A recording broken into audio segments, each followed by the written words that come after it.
Selamat malam, Shalom, Bapak Ibu Saudara. Kali pertama saya diberikan kesempatan untuk menyampaikan renungan firman Tuhan malam hari ini. Bersyukur pada Tuhan bisa ada di tengah-tengah jemaat GKY PIK. Malam hari ini kita akan merenungkan satu tema yang diberikan kepada saya, Yesus Kristus, keturunan perempuan.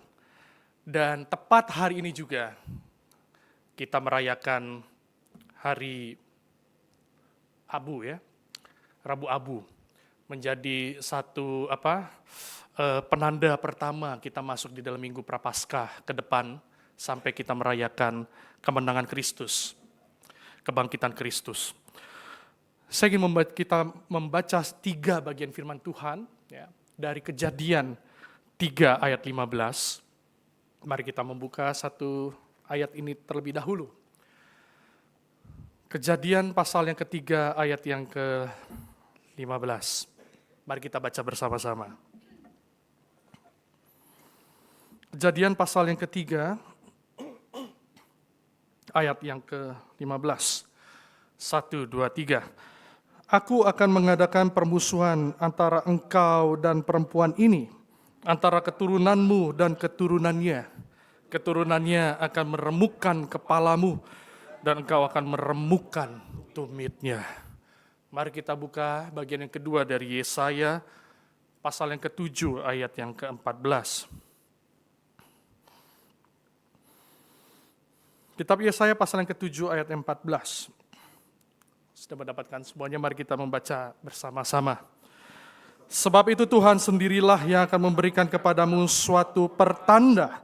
Sesungguhnya seorang perempuan muda mengandung dan akan melahirkan seorang anak laki-laki, dan ia akan menamakan dia Immanuel. Yang terakhir mari kita buka di dalam Perjanjian Baru Galatia 4 ayat yang keempat. Ini ayat yang terakhir kita akan baca bersama-sama. Galatia 4 ayat yang keempat. Kalau sudah mendapatkannya mari kita baca bersama-sama. Tetapi setelah genap waktunya, maka Allah mengutus anaknya yang lahir dari seorang perempuan dan takluk pada hukum Taurat. Bapak Ibu Saudara-saudari, di dalam sejarah dunia ada seorang yang begitu hebat, tetapi di sisi lain begitu tragis hidupnya. Orang itu ini ya. Ada bisa tebak gak siapa namanya? Ini tipikal orang-orang jadul nih ya. Ada bisa menebak, Bapak Ibu? Dia bernama Thomas Jefferson. Ada yang tahu Bapak Ibu, Thomas Jefferson siapa? Yes, Thomas Jefferson adalah presiden ketiga Amerika Serikat. Bapak Ibu Saudara, dia orang yang sangat hebat, brilliant. Jefferson adalah seorang yang sangat jenius.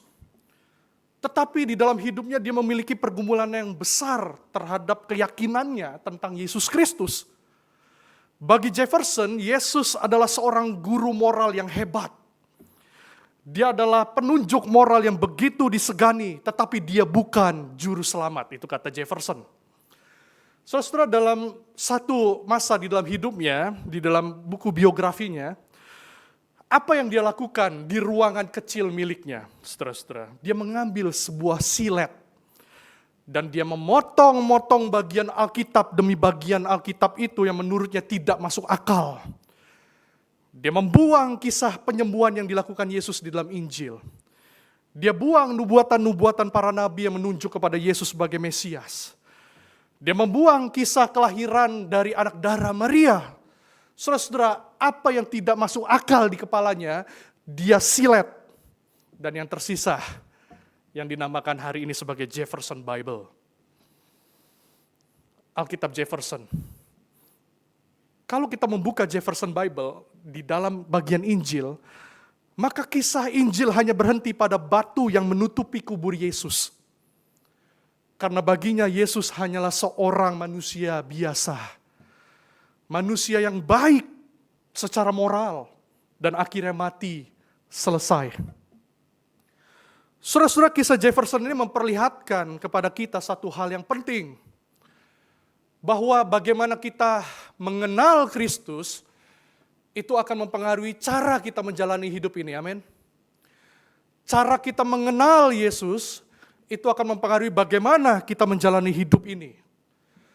Saudara-saudara, jika engkau mengenal Yesus hanya sekedar guru moral, seperti versi Jefferson, maka saat kita jatuh dalam dosa, saat engkau jatuh di dalam dosa, engkau hanya akan terus masuk di dalam lingkaran rasa bersalah tanpa henti, tanpa punya harapan akan keselamatan, betul? Oleh karena guru moral itu hanyalah seorang penunjuk yang membimbing kita untuk menjadi orang baik. Tetapi dia tidak bisa menggantikan kita dan menyelamatkan kita, bahkan memberikan kuasa untuk kita punya hidup baru, betul? Guru moral hanya bisa mengatakan kepada kita, ini jalan yang baik. Sisanya engkau sendiri yang menjalani. Saudara, kalau kita memandang Yesus hanya sekedar guru moral, habislah kita. Kita punya hidup, tidak punya pengharapan. Kita punya hidup tetapi tidak punya pengharapan. Hidup kita akan selalu diliputi dengan bayang-bayang maut setiap hari. Hidup kita sehari-hari hanyalah malam panjang yang membuat hati kita dan jiwa kita gelisah dan resah. Kalau Yesus hanya guru moral. Setelah rasanya kita semua di sini yakin dengan satu suara bahwa Yesus Kristus jauh-jauh melampaui hanya sekedar guru moral, betul? Setelah untuk benar-benar menyelami dan mengenal siapa Yesus, hari ini kita diperhadapkan dengan 3 bagian Alkitab yang tersebar di sepanjang zaman yang berbeda, tetapi disatukan dengan satu garis merah yang sangat jelas. Mari kita mulai dari titik 0, kilometer 0 di dalam sejarah manusia. Di mana Tuhan menciptakan Adam dan Hawa di Taman Eden. Dan satu kondisi diberikan Tuhan kepada mereka. Satu kondisi yang saya rasa ini kondisi yang penuh dengan kenikmatan yang tak pernah terbayangkan. Mereka punya hubungan yang intim dengan Tuhan. Mereka punya relasi yang begitu dekat dengan Allah sendiri. Tetapi Kejadian 3 kita membaca setelah Adam dan Hawa jatuh ke dalam dosa. Pemandangan yang kita lihat di dalam ayat-ayat berikutnya, itu hanyalah kehancuran. Itu hanyalah penderitaan, saudara-saudara. Hubungan manusia dengan Allah terputus. Hubungan manusia dengan manusia terputus. Kakak beradik bisa saling membenci. Ya. Kita bisa lihat di dalam kisah Kain dan Habel. Seorang kakak yang begitu membenci adiknya. Bahkan membunuhnya, sampai darah adiknya itu berteriak di hadapan Allah. Saudara-saudara, bukankah ini memperlihatkan kepada kita betapa rusaknya dosa itu menjangkiti seperti kanker di dalam diri kita. Sudah metastasis kemana-mana.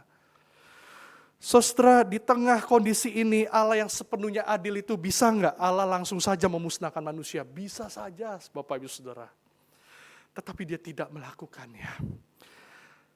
Allah memberikan sebuah janji di dalam ayat yang tadi kita baca, Kejadian 3 ayat 15, yang dikenal sebagai proto-evangelium. Proto-evangelium itu adalah Injil pertama di dalam Alkitab. Saudara, Injil, kabar baik, itu bukan di Matius baru muncul. Sejak Kejadian pasal 3, Injil itu sudah ada, didengungkan, dijanjikan oleh Allah kita, saudara-saudara. Dan janji itu berbunyi, aku akan mengadakan permusuhan antara engkau dan perempuan ini. Dan seterusnya dikatakan, keturunannya akan meremukkan kepalamu dan engkau akan meremukkan tumitnya. Saudara-saudara, kalau kita baca ayat ini tensionnya begitu kuat. Setelah manusia jatuh dalam dosa, itu ada peperangan spiritual antara si jahat dengan umat Tuhan. Dan itu bergulir di setiap zaman. Itu bergulir di setiap tempat, saudara-saudara. Akan tetapi, melalui janji ini peperangan akan dimenangkan oleh siapa? Keturunan perempuan, saudara-saudara. Ya. Ada satu hal yang menarik, Bapak Ibu, saudara, waktu saya menyimak bagian demi bagian.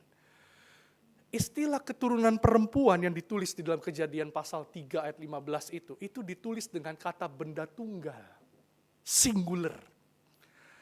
yang diterjemahkan sebagai benih dalam bahasa Inggris KJV, bahasa Inggris kuno gitu ya. King James Version itu dipakai istilah seed. Kalau ESV itu menerjemahkannya offspring. Menurut saya istilah seed ini lebih kuat. Menandakan bahwa benih yang dimaksud oleh Allah di sana adalah benih tunggal. Benih yang menunjuk kepada individual tunggal. Seorang pribadi, bukan banyak pribadi. Seorang pribadi, saudara. Dan ini membuat saya kagum. Sejak dari Kejadian 3, Tuhan punya blueprint yang sangat jelas. Satu jawaban yang begitu jelas atas dosa manusia. Saudara, hal menarik lainnya dari janji ini yang saya temui, itu adalah satu bahasa yang tidak lazim. Bahasa yang tidak lazim, kenapa? Keturunan perempuan. Itu bahasa yang tidak lazim. Kenapa? Di dalam Alkitab yang sangat patriarkal, selalu ditulis keturunan itu dari garis laki. Keturunan Abraham, betul? Keturunan Daud, betul? Tetapi ini dikatakan keturunan perempuan. Saudara, sebetulnya apa yang mau disampaikan oleh Tuhan di dalam janji proto-evangelium ini? Saudara, ketika saya menyimak, merenungkan dengan dalam, menurut para penafsir mengatakan bahwa begini. Hal ini mengindikasikan dengan begitu kuat bahwa keturunan perempuan itu tidak datang dari ayah duniawi. Allah sedang menyiapkan seorang juru selamat yang tidak terkontaminasi oleh benih Adam yang sudah rusak oleh dosa. Oleh karena apa? Seperti yang kita ikrarkan setiap minggu, dia dikandung oleh Roh Kudus di dalam rahim anak darah Maria. Saudara, luar biasa Tuhan memikirkan grand planningnya terhadap keselamatan manusia. Dan dia menyiapkan seorang penyelamat yang lahir dari seorang manusia, namun dikandung dari Roh Kudus. Saudara, ini harusnya membuat kita terkagum-kagum dengan rahasia ilahi yang Tuhan sampaikan kepada kita. Dan kalau kita lanjutkan, saudara-saudara, ratusan tahun berlalu dari Kejadian sampai Yesaya tadi kita sudah baca. Ratusan tahun berlalu di dalam kesunyian. Dan janji itu seolah terkubur oleh zaman. Orang Israel menanti-nantikan itu. Tetapi saudara-saudara, kebenarannya Allah kita tidak pernah lupa. Dan dia nyatakan kembali di dalam Yesaya 7 ayat 14, bukan? Dikatakan apa tadi? Tuhan sendirilah yang akan memberikan kepadamu suatu pertanda. Sesungguhnya seorang perempuan muda mengandung dan akan melahirkan seorang anak laki-laki. Ini LAI menerjemahkannya perempuan muda. Tetapi di dalam KJV, di dalam terjemahan Inggris dikatakan seorang perawan. Kuat sekali terjemahannya di sana, virgin. Seorang perawan. Saudara, di sini kita bisa melihat bahwa Tuhan mengkerucutkan. Sepertinya Tuhan itu menspesifikkan lagi janjinya. Memberikan clue lagi kepada umatnya. Bahwa juru selamat itu adalah sebuah pertanda. Saudara, jika seorang lahir dari hubungan biasa suami istri, itu bukan pertanda. Tetapi seorang perawan mengandung, itu baru pertanda. Seorang perawan mengandung seorang anak yang dijanjikan, itu pertanda. Dan itu adalah sebuah pertanda besar bahwa Allah mau hadir di tengah sejarah manusia. Dialah Immanuel. Dialah benih yang dijanjikan Tuhan melalui rahim seorang manusia. Nah, saudara-saudara, lalu tibalah saat yang dinantikan oleh seluruh alam semesta jagat raya ini, seantero dunia ini. Penantian ribuan tahun itu berakhir bukan dalam kemegahan istana, tetapi di dalam palungan yang sederhana. Dan momen ini di-capture oleh Paulus di dalam Galatia pasal 4 ayat 4. Mari kita lihat apa yang dikatakan Paulus di sana. Tetapi setelah genap waktunya, kata Paulus, Maka Allah mengutus anaknya yang lahir dari seorang perempuan takluk di bawah hukum Taurat. Saudara-saudara, ini kata yang menarik sekali dari Paulus. Setelah genap waktunya. Saudara-saudara, kalimat ini memberitahukan kepada kita, Tuhan itu tahu yang terbaik. Tuhan itu adalah ahli strategi yang sempurna. Tidak terlalu cepat, tidak juga terlalu lambat. Pas di mata Dia setelah genap waktunya. Saudara, ada berbagai penafsir yang coba diberikan kepada istilah setelah genap waktunya. Tetapi saya sangat senang sekali ada satu teolog mengatakan gini. Setelah genap waktunya itu berarti Allah menunggu sampai manusia benar-benar menyadari keputusasaan mereka di dalam dosa. Yang tidak mampu menyelamatkan diri mereka sendiri setelah genap waktunya. Tuhan tahu kapan tepat waktunya. Dia tahu kapan manusia itu merasakan yang namanya keputusasaan yang begitu dalam. Dan dia katakan, disinilah waktu itu. Dia mengutus anaknya, saudara-saudara.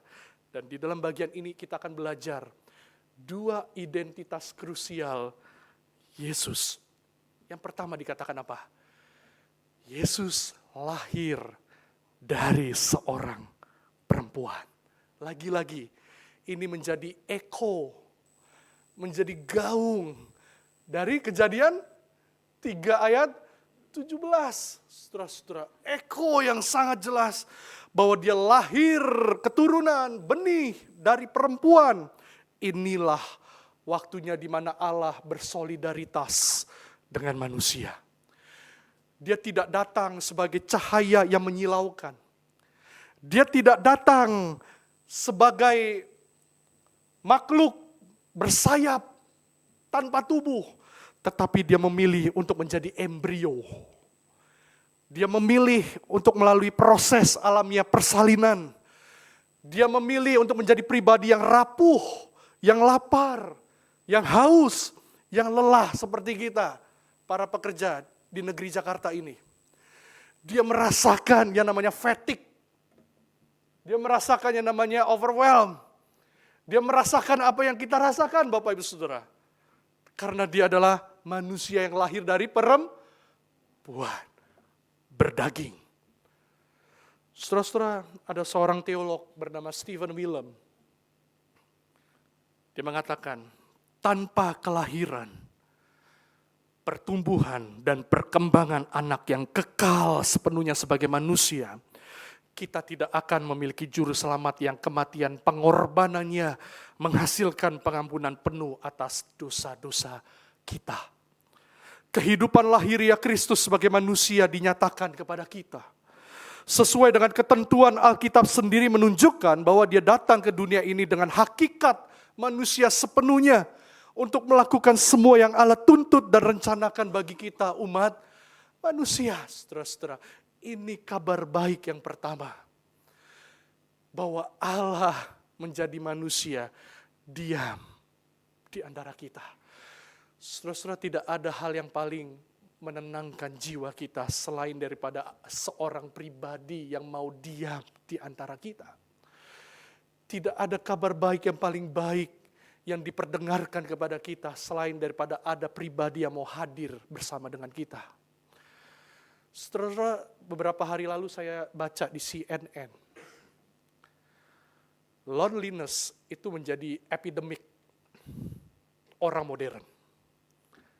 Kesendirian, kesepian, menjadi karakteristik orang-orang modern.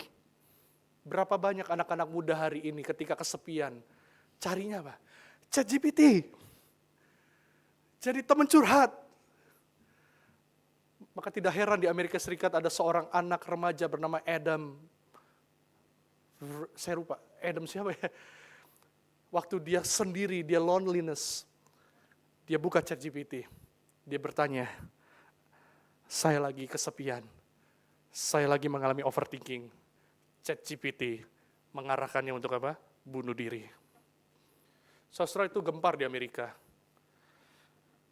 Gara-gara ChatGPT mengarahkan.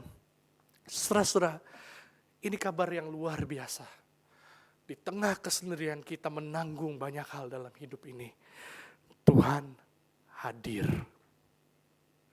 Karena dia adalah manusia sejati. Dia merasakan betapa fatigue dan betapa exhaustednya kita sebagai manusia. Betapa lelahnya kita. Tetapi Tuhan hadir di tengah kita. Saudara, yang kedua, identitas yang digambarkan di dalam surat Paulus ini adalah takluk di bawah hukum Taurat. Saudara-saudara, ini poin yang sangat penting yang menjadi highlight saya malam hari ini. Allah bukan hanya menjadi seorang manusia berdaging, tetapi dia katakan dia masuk ke dalam inti persoalan manusia. Dia masuk di dalam problem yang paling core di dalam hidup manusia. Saudara-saudara, sebelum Kristus datang, umat Allah hidup di bawah hukum Taurat. Saudara-saudara, mengapa hukum Taurat diberikan Allah kepada umatnya?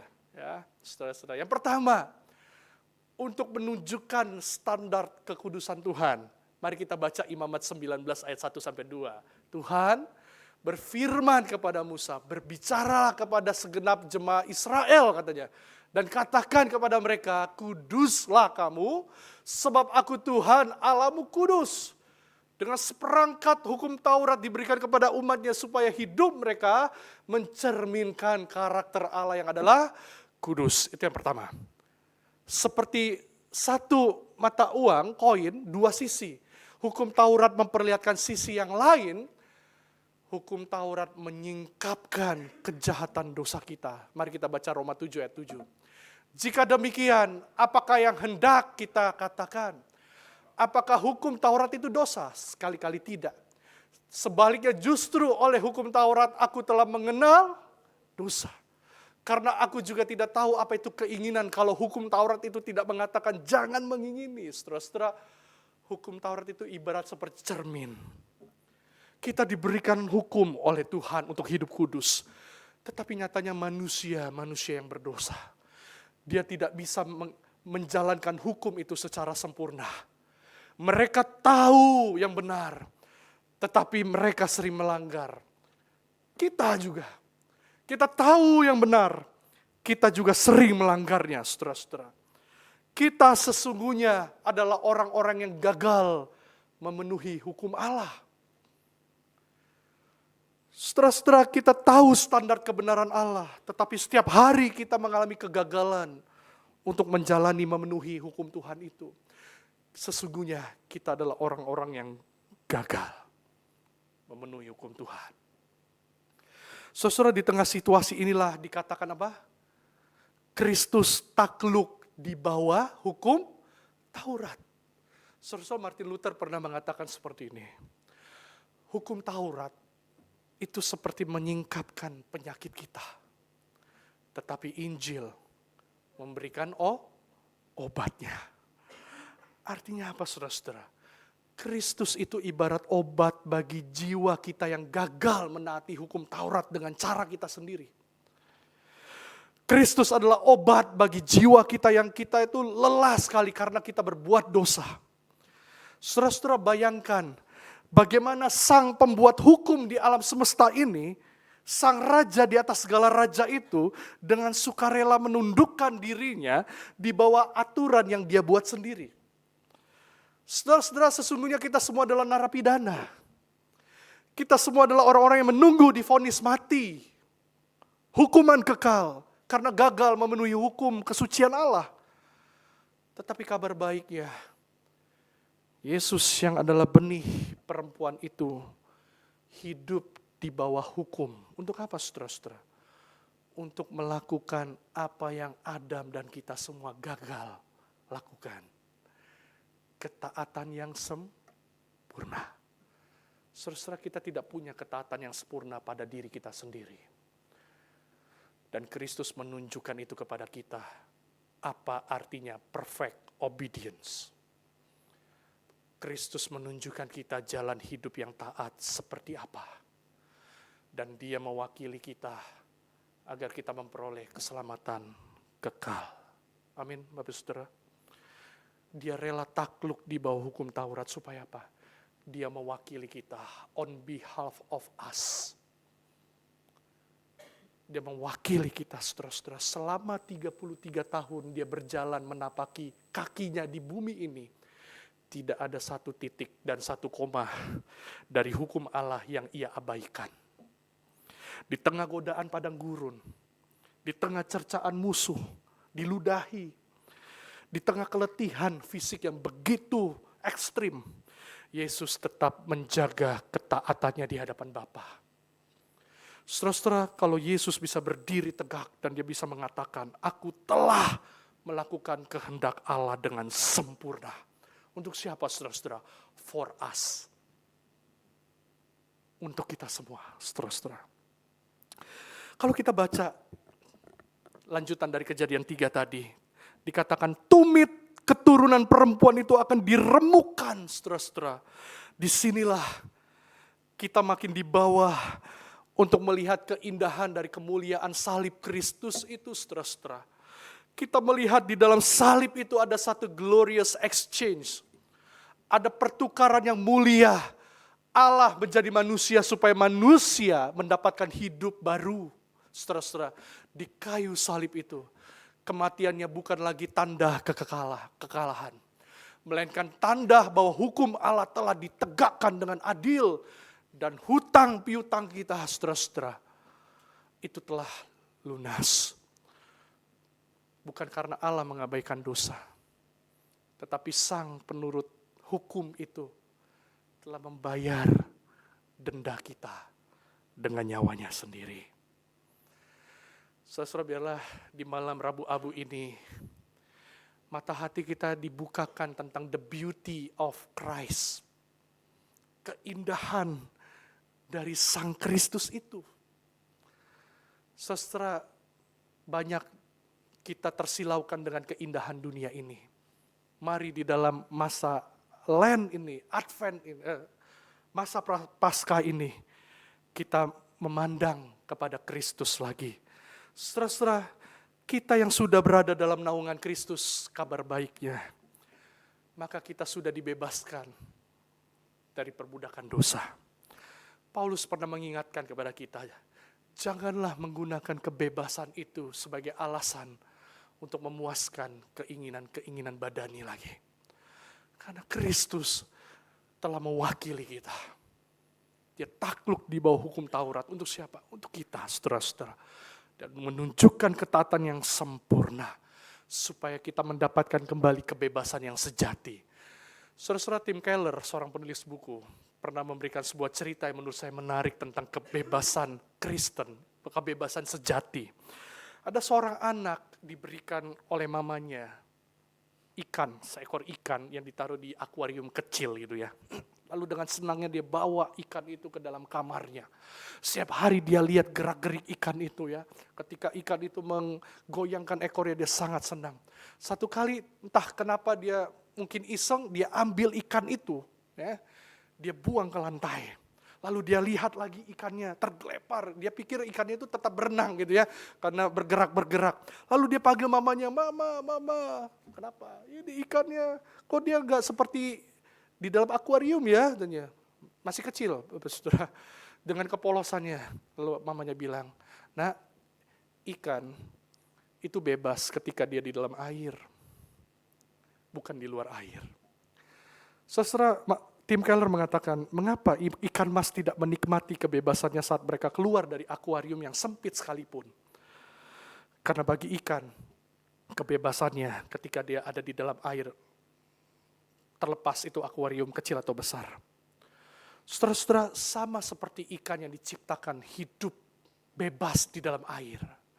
Seorang Kristen diciptakan untuk bebas mengasihi Allah, melayani Allah, dan sama, itu kebebasan sejati kita yang telah diberikan Kristus kepada kita. Kata Paulus tadi, engkau telah diberikan kebebasan, jangan lagi engkau pakai untuk hidup di dalam dosa. Saudara-saudara.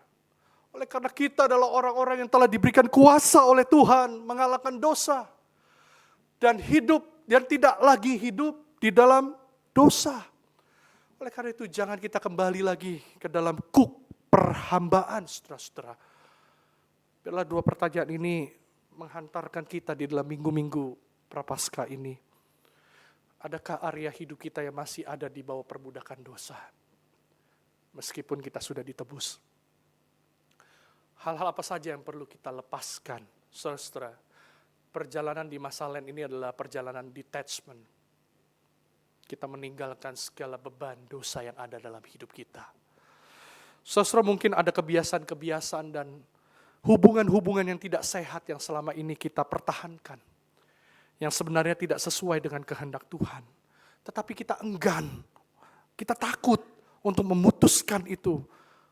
Saudara, malam hari ini Tuhan mendorong kita harus berani untuk melepaskannya. Mungkin ada praktek-praktek bisnis yang selama ini kita sebenarnya tidak nyaman untuk melakukannya. Tetapi sepertinya hidup sehari-hari menuntut kita harus melakukan itu. Atau mungkin ada kepahitan-kepahitan dalam diri kita yang bertumpuk bertahun-tahun.